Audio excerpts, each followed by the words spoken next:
Bismillahirrahmanirrahim. Assalamualaikum warahmatullahi wabarakatuh.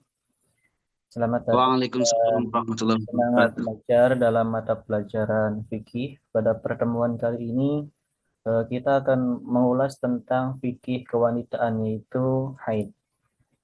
Haid adalah ilmu yang membahas hukum-hukum terkait haid atau menstruasi pada wanita menurut ajaran Islam. Materi ini sangat penting karena menyangkut ibadah dan kehidupan sehari-hari perempuan muslimah. Melalui pemahaman fikih haid yang tepat, insya Allah kita dapat mengajarkan dan menerapkan syariat Islam dengan benar dalam menghadapi masalah haid. Karena mungkin sangat banyak sekali para wanita yang di luar sana yang belum mengerti sekali tentang masalah haid ini. Jadi perlu kita bahas di sini. Semoga pembahasan kali ini banyak mengambil manfaat dan pelajaran yang bisa diterapkan di kehidupan sehari-hari. Untuk memulai pembelajaran kali ini akan di-share screen pada materi berikut.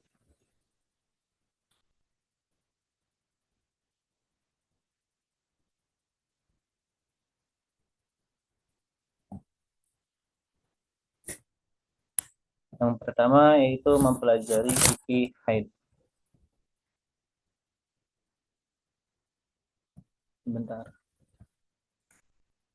Pengertian haid. Haid artinya secara bahasa adalah mengalir. Adapun yang dinamakan haid secara syar'i yaitu darah yang keluar dari farji wanita yang sudah umur 9 tahun kurang sedikit. Tidak karena sakit dan tidak karena baru melahirkan. Karena ada beberapa wanita yang usianya itu belum genap 9 tahun tetapi dia itu sudah mengeluarkan darah. Bukan berarti mengeluarkan darah itu disebabkan karena haid. Bisa jadi karena benturan saat olahraga ataupun cedera itu bisa mengeluarkan darah. Yang kedua adalah hukum mempelajari ilmu tentang haid. Mempelajari hukum-hukum haid, nifas, dan istihadah bagi seorang wanita itu hukumnya fardu ain. Sehingga baginya diwajibkan pergi untuk mempelajari ilmu tentang hukum-hukum tersebut. Dan bagi suaminya diharamkan melarang perginya si istri sekira si suami tidak dapat memberi pelajaran sendiri. Dan bagi suami yang dapat memberi pelajaran, maka diwajibkan untuk mengajarkannya. Jadi kenapa saya mengambil bab haid? Karena bagi saya sangat menarik untuk dipelajari untuk bekal ketika sudah menikah nanti. Dasar haid. Di dalam Al-Quran ayat Al-Baqarah ayat 222 dijelaskan bahwa wa yas'alunaka 'anil mahid qul huwa adzan fa'tazilun nisaa fil mahid ولا تقربوهن حتى يطهرن فإذا تطهرن فاتوهن من حيث أمركم الله إن الله يحب التوابين ويحب المتطهرين. Saya akan membacakan Arab dan artinya beserta tafsir dari kitab Jalalain. Wa yas'alunaka, mereka bertanya kepadamu tentang haid. Maksudnya haid atau tempatnya dan bagaimana memperlakukan wanita padanya. Qul huwa aza. Katakanlah, haid adalah suatu kotoran. Dalam tafsirnya atau tempatnya kotoran.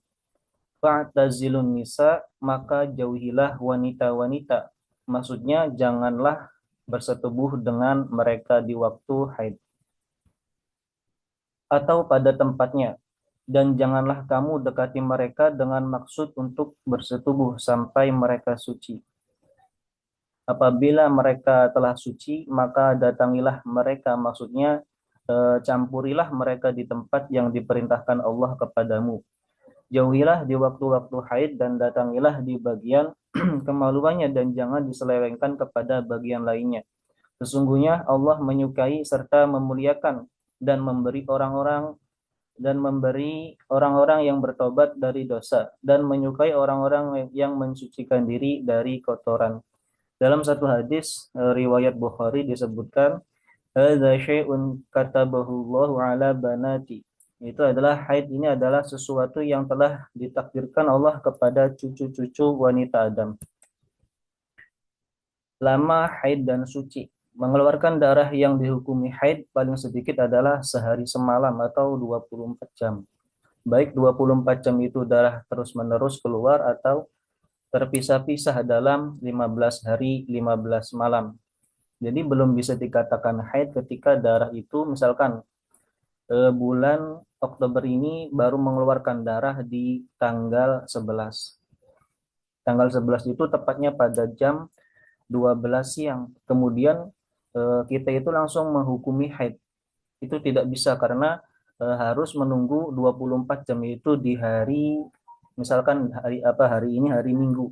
Nah, bisa dikatakan haid itu ketika sudah 24 jam di hari Seninnya pada jam 12 siang. Jadi cara menghitung satu hari pada haid itu adalah ketika sudah waktu 24 jam. Hitungannya seperti itu bukan ketika waktu darah pertama kali keluar. Yang dimaksud terus-menerus itu sekira kapas dimasukkan ke dalam farji masih ada basahnya, maka itu masih dihitung mengeluarkan darah, belum putus. Jadi ada cara yang sangat efektif dalam haid, yaitu ketika ingin mengetahui suci atau belum, yaitu ketika sudah waktunya suci, maka dalam cara fikihnya itu dengan cara memasukkan katembat, kalau masih ada bersak darah maka itu masih bisa dikatakan haid. Walaupun darah tidak sampai keluar pada bagian yang wajib dibasuh ketika istinja, maksudnya tidak sampai keluar di bagian luar gitu. Nah, adapun darah yang keluar jumlahnya kurang dari 24 jam atau mencapainya tetapi terpisah-pisah dalam waktu lebih dari 15 hari 15 malam, itu tidak disebut haid, bahkan istihadah. Nah, darah yang keluar tidak jelas, diragukan apakah jumlahnya mencapai 24 jam atau tidak, itu hukumnya khilaf, diperselisihkan. Menurut Imam Ibnu Hajar bukan haid, dan menurut Imam Romli termasuk haid walaupun keluarnya terpisah-pisah dalam 15 hari 15 malam dan warnanya lebih dari satu macam. Ada warna hitam, biasanya ada yang warna coklat kemerah-merahan, ada yang merah terang, ada yang warna kuning, kadang-kadang kuning campur kecoklatan. Paling lama mengeluarkan darah haid itu 15 hari 15 malam. Umumnya haid itu 6 hari 6 malam atau 7 hari 7 malam.